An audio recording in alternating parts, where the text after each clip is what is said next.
মুহূর্তের সবথেকে বড় খবর, থমকে গেল পশ্চিমবঙ্গের দীর্ঘদিনের রাজনীতি। মুখ্যমন্ত্রী শুভেন্দু অধিকারীর দ্বিতীয় ক্যাবিনেট বৈঠকেই নেওয়া হলো এক ঐতিহাসিক সিদ্ধান্ত।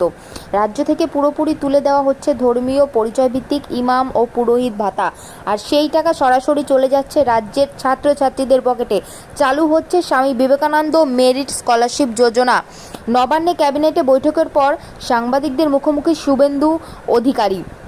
হ্যাঁ, আজই রাজ্য মন্ত্রিসভায় গুরুত্বপূর্ণ বৈঠকের পর মুখ্যমন্ত্রী শুভেন্দু অধিকারী সাফ জানিয়ে দিয়েছেন, জনগণের ট্যাক্সের টাকা কোনো ধর্মীয় কাজে বা ভাতায় খরচ করা হবে না, বরং তা খরচ হবে শিক্ষাক্ষেত্রে।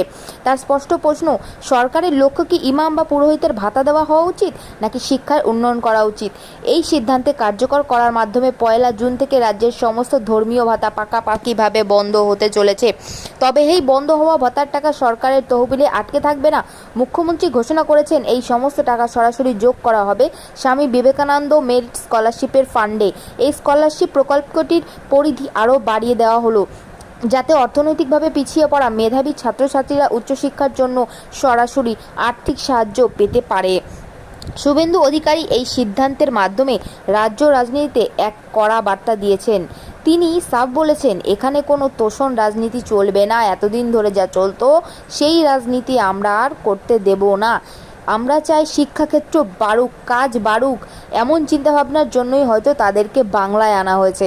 এই স্কলারশিপ হিন্দু, মুসলিম, শিখ, জৈন থেকে শুরু করে বিজেপি, তৃণমূল কিংবা সিপিএম, কোনো ধর্ম, বর্ণ সব কিছু নির্বিশেষে যে কোনো রাজনৈতিক সমর্থক পরিবারের, এমনকি তাছাড়াও মেধাবী পড়ুয়ারা তাদের যোগ্যতার ভিত্তিতে সরাসরি পাবে।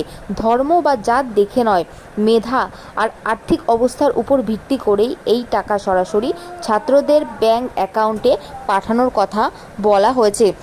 রাজ্য সরকারের এই পদক্ষেপ নিয়ে ইতিমধ্যেই তোলপাড় শুরু হয়েছে রাজনৈতিক মহলে। বিরোধীদের একাংশ একে নিয়ে প্রশ্ন তুললেও শিক্ষা মহল এবং প্রগতিশীল নাগরিকরা এই সিদ্ধান্তকে স্বাগত জানিয়েছেন। তাদের মতে, সরকারি অর্থকে ধর্মের ঊর্ধ্বে রেখে শিক্ষার বিনিয়োগ করাই একটি উন্নত রাজ্যের আসল পরিচয়। শুভেন্দু সরকারের এই ঐতিহাসিক পদক্ষেপ, ধর্মীয় ভাতা বন্ধ করে স্কলারশিপ চালু করাকে আপনারা কিভাবে দেখছেন, এবং এই ভিডিওটি আপনারা কোথা থেকে দেখছেন অবশ্যই আমাকে কমেন্ট সেকশানে জানিয়ে যাবেন। তাহলে আমি আপনাদের কাছে আপনার এলাকার বিভিন্ন আপডেটগুলি সরাসরি দিতে পারবো। আর আপনাদের মনে কি প্রশ্ন আছে সেগুলি আমাকে জানান। আচ্ছা, এটি কি রাজ্যের শিক্ষার জন্য ভালো হলো? আপনাদের মতামত কিন্তু আমি জানার জন্য অপেক্ষা করব। আপনাদের মতামত অনুযায়ী আমি পরবর্তী ভিডিওর আপডেট নিয়ে আসব। ভিডিওটি ভালো লেগে থাকলে অবশ্যই একটি লাইক, কমেন্ট, শেয়ার ও সাবস্ক্রাইব করে দেবেন। আর এরকমই খবরের জন্য আমার চ্যানেলটি হট টপিক 1M এটি কখনোই ভুলবে না।